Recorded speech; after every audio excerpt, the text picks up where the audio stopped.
unto the land, a Sabbath for the Lord. Thou shalt neither sow thy field nor prune thy vineyard. That which groweth of its own accord of the harvest thou shalt not reap, neither gather the grape for the vine undressed, for it is a year of rest unto the land. Now, you're very familiar with Sabbath days during the week. Everybody knows that in the creation, God did his creation work in 6 days, and on the Sabbath day, he rested and called it a holy day. So we're familiar with Sabbath days. So there was also Sabbath weeks. That's how we learned about Pentecost. Then there was also Sabbath months, where the 7th month, that's when there were certain feast days on the 7th month. Then there were also Sabbath years. Every 7 years, there would be a Sabbath, all right? A time of resting and a time when you would not go out to sow in the field. You would not plant anything, and you would not go out to reap a harvest. Why? Because in the 6th year, God would provide enough for the next couple of years so that you'd be able to eat for a long period of time. So the people would not go out and sow the fields and plant and harvest, and the land would have an opportunity to rest. I remember some farmers, and my grandfather for one, who would say, well, I'm going to rotate my crops. Why? Because he said it had something to do with letting the land rest. Some of us don't realize that the land is alive. And just like any living thing, it just needs to rest sometimes. All right? But then he said that this was necessary every 7 years, let the land rest. And so we find that when the land would rest, it was also a time of release. A time of release, meaning that if they had anyone who owed debts, they would also relieve people of their debts. If they had anybody who was slaves, this was a time to release slaves. So the year of release and the year of the Sabbath was a time of resting and relaxing and just enjoying and reflecting upon the Lord. That sounds good, doesn't it? It's amazing, though, that when mankind gets all greedy and we feel like we're the ones that's doing it, we got to do all of this working, and people begin to work on Sabbaths and begin to ignore God's command concerning Sabbath and resting and all that. We always thinking, I got to go out and make some more money. I got to go out and work. I got to work. And we never rest. And when we don't rest, we always pay for it, don't we? Oh yeah, it comes back in our own bodies, where our body says you should have rested. And then we find ourselves getting ill because we are not resting. We're always constantly working. So all that money we make, what good is it going to do with us if we can't enjoy it? Come on, somebody.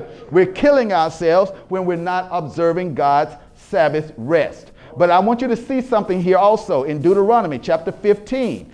Okay, let's move on over there.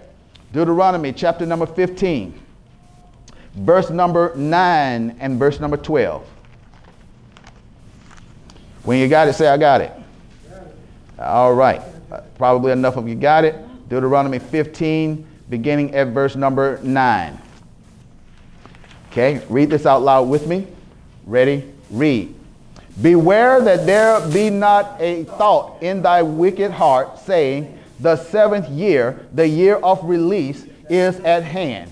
And thine eye be evil against thy poor brother, and thou givest him naught. And he cry unto the Lord against thee, and it be sin unto thee. Thou shalt surely give him, and thine heart shall not be grieved when thou givest unto him. Because that for the thing the Lord thy God shall bless thee in all thy works, and in all that thou puttest thine hand unto. For the poor shall never cease out of the land. Therefore I command thee, saying, thou shalt open thine hand wide unto thy brother, to the poor, and to thy needy in thy land. Verse 12. And if thy brother, an Hebrew man or an Hebrew woman, be sold unto thee, and serve thee 6 years, then in the 7th year thou of code free from thee. This is why it is called the year of release. Because again, he's saying, I want those who are to be relieved of their oppression. He's commanding the people, do not oppress the poor. Do not press them down. You're going to always have poor people. You're going to always have somebody who has less than others. But he says, give them an opportunity. Even that which is left in the field that you already harvested, the poor can come along and they can get what's left over. He was trying to help them to understand that we got to think about our people. We got to look out for our brethren. And so we're living in a time now, just like what happened with the children of Israel. After God had given these commands about Sabbath, year, and so forth, they could not keep these Sabbaths. And the people who were already poor, they were more and more oppressed. And those who were very rich and those who are in high positions, they would continue to oppress the poor. And every time they oppressed the poor and would not give them relief, then God would have to have his wrath to come upon the people. In other words, he was saying that if you mistreat the poor, then God himself is going to bring a curse upon you, and he's going to allow you to, instead of you having plenty, he's going to take away what you have. All right. So this is what he was doing. He was trying to help them to understand how to be prosperous, how to be a blessing. But see, what happens is when you get so much, many times they forget about the poor. Many times they forget about those who are in need. And when that happens, you're actually forgetting about God. And when you forget God and you become disobedient to him, what happens is God would then have to allow the things to come upon you. His wrath has to come upon those who are disobedient. All right, so that's what was going on here. So he had given them this law. Now I said I was going to teach you some Hebrew words. Here's another one for you. Everybody say Shemitah. Shemitah. That's a cute word, isn't it? Say Shemitah. Shemitah. That word is and that's not somebody's name. You know, somebody's going to go name their daughter Shemitah. Shemitah is another word for a Sabbath year.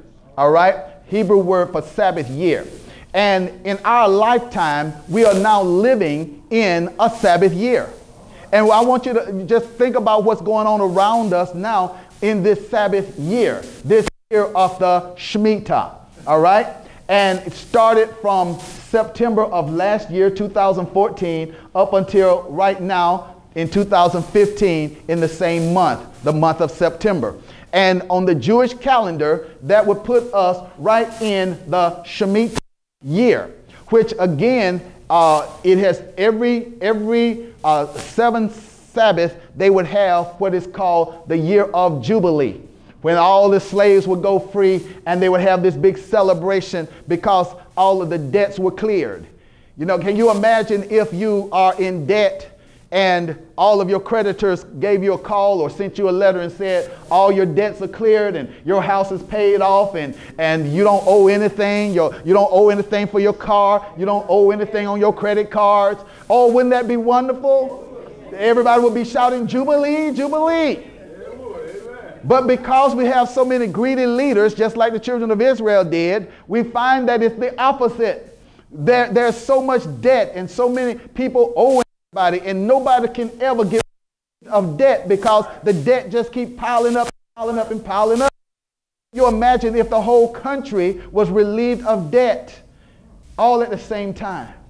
That's how God really wants things to be. It wasn't his will was for us to just live in oppression all the time, having taxes going up all the time and prices going up constantly. You'll never get out of anything. Just because they raise their prices over here, now you got to raise your prices over there. Now they're raising prices over here. Now you got to raise your prices again and taxing people so much. And every time you turn around, there's a new tax.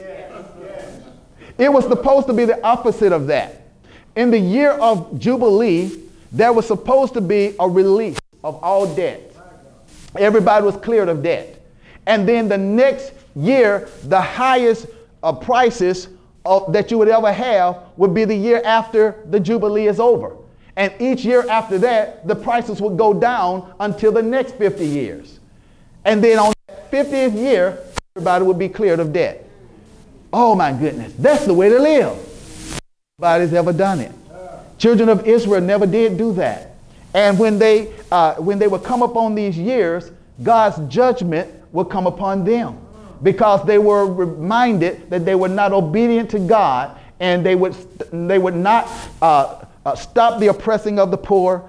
And so every time a Shemitah year would come around, they would ignore it, and they would not keep the feast of the Jubilee. Now, here is something significant about this year and many other years, is that whenever you have a tetrad to take place during the Shemitah year, then we would see something significant happening, and usually it with Israel, and the rest of the world would be affected. What in the world is a tetrad? Everybody say tetrad. Tetrad means 4 in a row. Well, 4 what? Well, in this case, we're talking about 4 blood moons. How many of you have ever heard of that term blood moon before? All right, a few of you may have, but maybe it'll be a little revelation for you today. Where did they get that term blood moon? Let's go to Joel chapter number 2, verse number 31. Joel chapter 2, verse number 31. Tell you what, for the sake of time, we can mark Joel chapter 2, verse 31 and go over to Acts chapter 2, verse 20. Because Acts chapter 2, verse 20 is a quotation of just quoting Joel chapter 2. So let's just go on over to Acts chapter number 2. All right, verse number 20. This is what happened when the day of Pentecost came in that particular year after Jesus had ascended up into heaven. Then the Holy Ghost fell, and this was the birth of the church. And so when the Spirit of the Lord came into the earth, and the saints that were in the upper room in Jerusalem, they were waiting for the promise of the Father, which is the Holy Ghost. And when the Holy Ghost came upon them, they began to speak in tongues and prophesy. And one of the words of prophecy that came forth is in verse number 20. Are you there in Acts chapter number 2? All right, and I want you to read this out loud with me. Acts chapter 2 at verse number 20. Ready? No, let's start at verse 19, then go to 20. Ready? Read.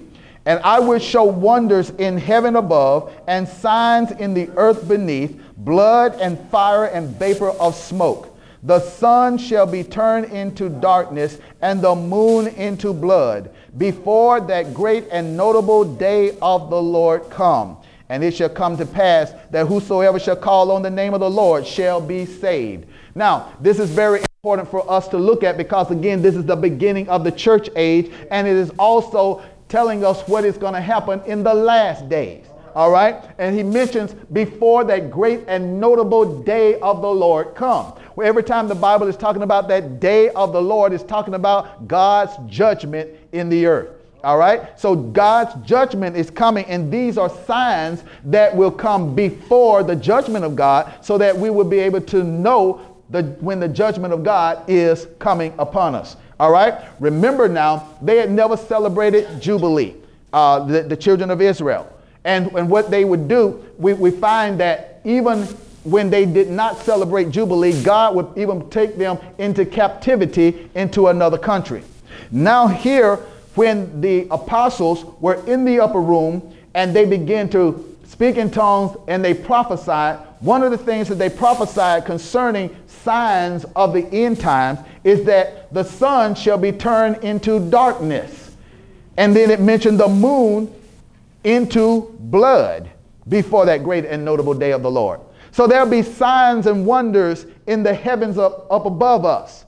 So God is showing us what he's saying. He said, well, now the sun is going to get dark. And most people are saying, well, you know, the sun didn't get dark. It is really interesting that even on today, there was supposed to be a solar eclipse. And a solar eclipse is when the sun goes dark. What happens? The shadow of the earth, in certain places of the world, you'll be able to see it. In some places you won't. But there's a time when the earth is in between the sun and the moon, and when the moon comes between the earth and the sun, rather. And so when that happens, that portion of the earth gets dark, because they won't be able to see the sun. That's a solar eclipse, when the moon comes between the earth and the sun. And then there's also another type of eclipse, which is a lunar eclipse. That is when the sun is shining and actually are reflecting a shadow of the earth against the moon. When the shadow of the earth is against the moon, at certain times, the moon would appear red because of the rays of the sun. Now, in 2014, in the spring, this happened, and it always happens during Jewish feast days. That's what's significant about it. Every time it has happened, it's always happened during Jewish feast days, such as Passover and Rosh Hashanah or the Feast of Tabernacle. So it always happens during certain Jewish feast days. You think that's a coincidence? And when it's in the Bible, all right? So now when that happens, you see the moon looking like it has become blood red. Now, I couldn't see it back in 2014 in the springtime because it was raining and cloudy that day here. Other people in other parts of the world were able to take pictures of it. So in the fall of 2014, we got up early that morning and we were able to see the blood moon. All right. Now, it's supposed to happen 4 times in 2 years. So it happened twice in 2014. And both times it happened during Jewish feast days. It happened at Passover, then it happened again at Rosh Hashanah. This year, according to the NASA scientists, it's going to happen again. It happened earlier this year at Passover, and it's going to happen again this year around the Feast of Tabernacles. All right. So I believe it's the 22nd of this month, if I'm not mistaken. And it's supposed to happen then. All right, so that's going to be the last of the 4 blood moons. You might be able to see it this time. So keep an eye on your calendar and notice that if you can get a chance to see the red moon or the blood moon. All right, now, once again,